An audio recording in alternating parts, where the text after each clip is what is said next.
นหน้าผานั้นมีจันทราเด่นสวงหมู่ดาวห้อยดวงสิ้นแสงสลัวมัวเศร้าท้องฟ้าผ่องพันแสงจันทร์สกาวส่องเวหา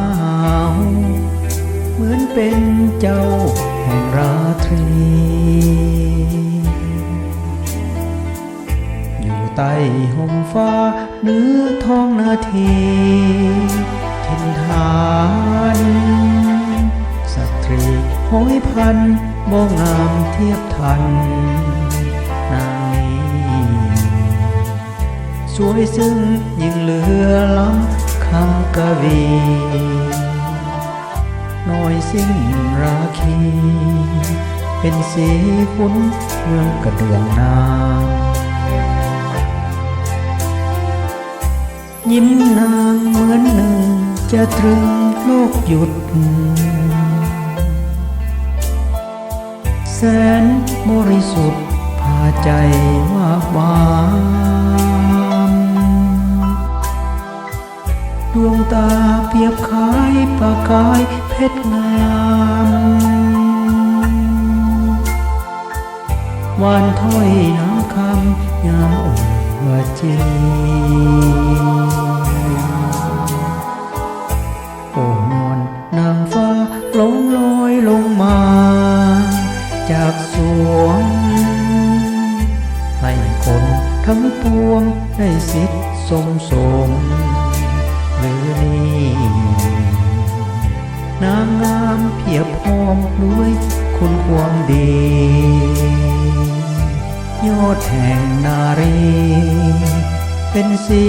เครีสวรรค์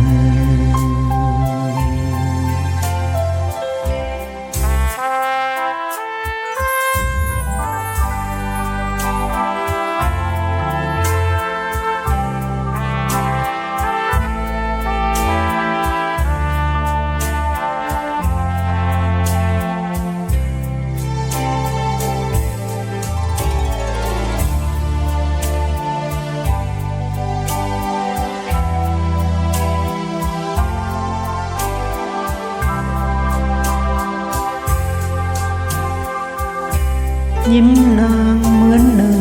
จะตรึงโลกหยุดแสนบริสุทธิ์พาใจว่าบาม